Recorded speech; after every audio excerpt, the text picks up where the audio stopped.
1650 का दशक। दक्कन में सातारा जिले के एक छोटे से गांव में कृष्णा नदी में डुबकी लगाते समय एक सन्यासी के हाथों एक मूर्ति लगी। दोनों हाथों में पद्म, सप्त अश्व और रथ का सारथ्य करने वाले अरुण सहित स्वयं सूर्य नारायण ही प्रकट हुए थे। मूर्ति के अत्यंत तेजस्वी स्वरूप को देखकर उस सन्यासी के मुंह से केवल एक शब्द निकला, साक्षात रघुनाथ।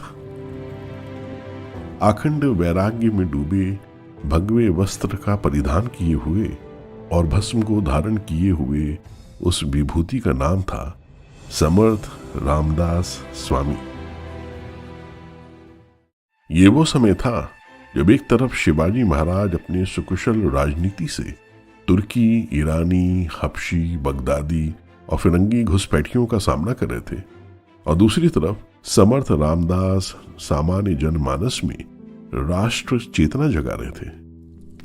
सैकड़ों वर्षों के इस्लामी अत्याचारों से लोगों की संवेदना नष्ट हो चुकी थी।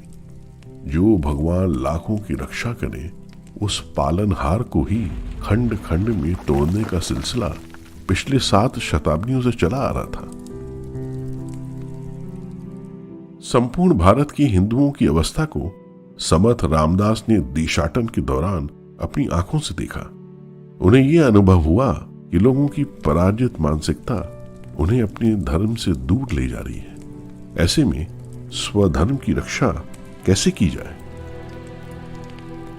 उनकी ये दृढ़ धारणा थी कि आक्रांताओं के उस युग में लोगों के मुख में राम नाम कायम रखना है तो बलोपासना अर्थात बाहुबल का होना अत्यंत आवश्यक है। इसी हेतु उन्होंने जगह जगह पर हनुमान के मंदिर बनवाए और श्री क्षेत्र चाफल में श्री रघुनाथ का मंदिर बनवाया। गुलामी की मानसिकता में जकड़े हुए लोगों को जय जय रघुवीर समर्थ के नाम का अमृत मिल गया था। नदी में गोता लगाते समय मिली उस सूर्य मूर्ति को सूर्य कुल के मेरु मणि श्री राम के रूप में पूजा जाने लगा। दशक भर में ही राम नवमी का वो महोत्सव सूर्यकुल के छत्रपति शिवाजी महाराज की राज्य व्यवस्था का एक अभिन्न अंग बन गया और श्री रघुनाथ के उत्सव की इस परंपरा का आने वाले हर छत्रपति ने पालन किया।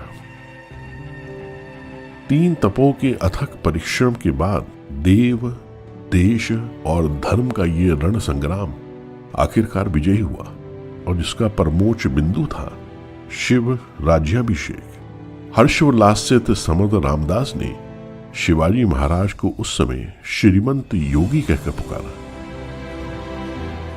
गुलामी की श्रृंखला तोड़कर छत्रपति शिवाजी महाराज ने कर्म योग ही साथ लिया था।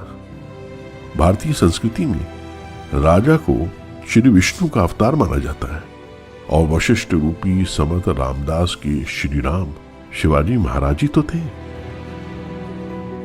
देखा जाए तो सन 1672 के पश्चात छत्रपति शिवाजी द्वारा समर्थ रामदास स्वामी के अनुग्रह किए जाने के कई दस्तावेज उपलब्ध हैं। उत्तरी काल में शिवाजी महाराज के पौत्र शाहू एक पत्र में स्वराज्य के भगवे ध्वज की प्रेरणा समर्थ रामदास को समर्पित करते हैं। इतने प्रामाणिक तथ्य होने के बावजूद भी हिंदू समाज में फूट डालने और इस्लामी नेक्सस पर पलने वाले कुछ जातिवादी संगठन चंद पैसों के लालच में समर्थ रामदास को नीचा बताने की कोशिश करते हैं। पर जैसे कहा गया है, समर्था चिया सेवका वक्र पाहे, असा सर्वभूमंडली कोण आए।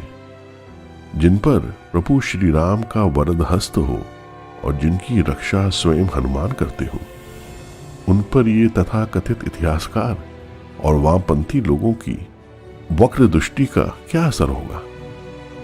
छत्रपति शिवाजी के निर्वाण के बाद समर्थ रामदास द्वारा संभाजी महाराज को लिखा हुआ उपदेश पर पत्र अखंड सावधान उत्तरी काल के मराठों के लिए मूल मंत्र साबित हुआ। अटक से रामेश्वर तक संपूर्ण भारत में स्वराज्य का भगवा ध्वज स्थापित करने के बाद समर्थ रामदास का कल्पना क्षेत्र आनंद वन भुवन अब वास्तविकता में परिवर्तित हो चुका था। अपने स्वप्न पूर्ति के पश्चात 1682 में सज्जनगढ़ पर श्री राम का तारक मंत्र जपते जपते समर्थ रामदास ब्रह्मलीन हो गए। साकेत धाम में श्री राम जब स्वयं उनका स्वागत करने पहुंचे तो समर्थ रामदास ने जोर से कहा, जय जय रघुवीर समर्थ, जय जय रघुवीर समर्थ।